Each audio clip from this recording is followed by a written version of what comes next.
Hey, my reactors on back with Orphan, Bernice, Chapter 4. Keeping an eye on the front door of the row house next to the Langers, Bernice watched to see if Pia would come back out. If she'd gone to a neighbor's to pick up something, more than likely she'd be quick about it. But what could possibly be important enough for Pia to leave the safety of her home? And if it was something for the babies, how could Mrs. Lange think it was acceptable to risk one child's life for another?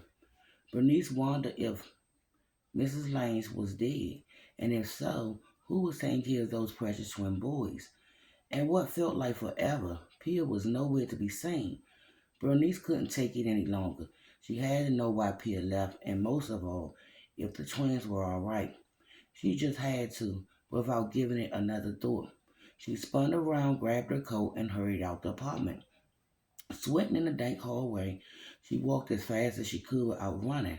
The aroma of fried onions filled the dim corner, along with an underlying stench of something that reminded her of rotten meat. She nearly tripped over a rusty bucket, then gave a wide berth to a lumpy seed sack crumbled against one wall. It was tied shut at one end and covered in maggots and flies. She couldn't imagine what was inside. Two black ribbons hung from the door handle of the apartment at the top of the stairs, the room that belongs to the widow Mrs. Duffy and her sons.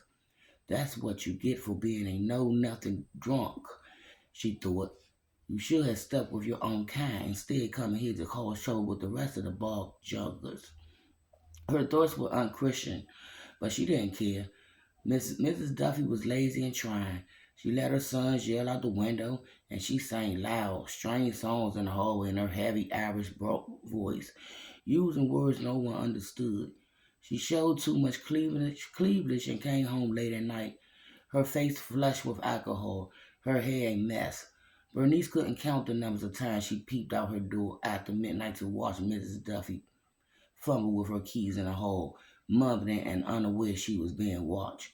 It wasn't right for a mother to behave that way. Bernice wasn't sure who the ribbon was at the Duffy's door were for, but one thing was clear: Mrs. Duffy had paid for her sins. As soon as the thought crossed her mind, she cringed. If Mrs. Duffy was punished for her sins, what about me? What did I do to deserve losing my husband and son? She gripped the staircase railing to keep from falling and went down the dark steps, around and around and around, like the dizziness notion inside her head. She was a moral woman and loving mother.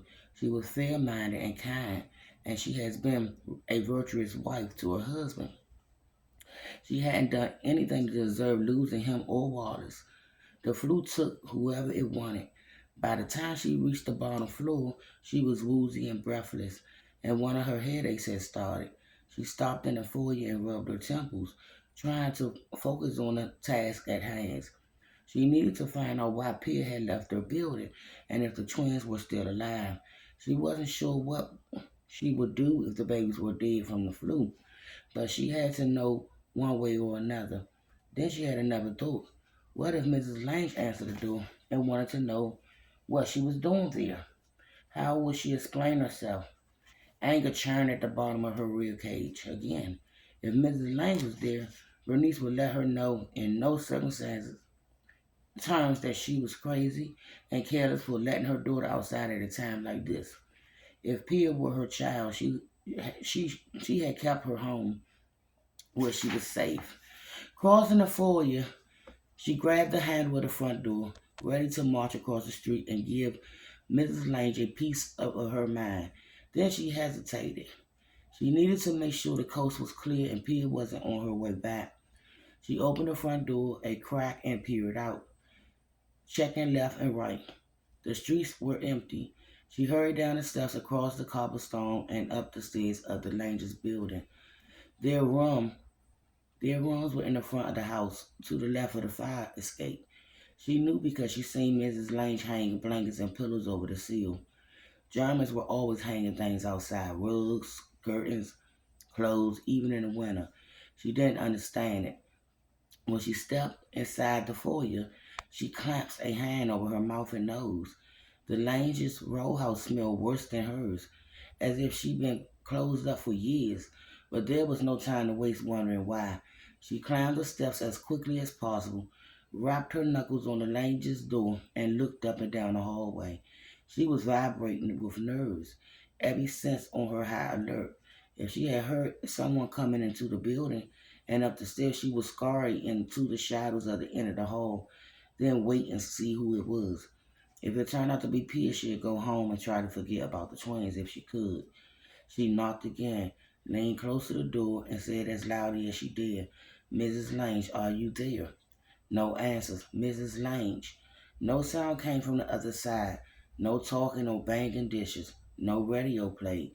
She put her ear to the wood and held her breath, listening. And then she heard it. The babies were crying. And I'll be back, y'all.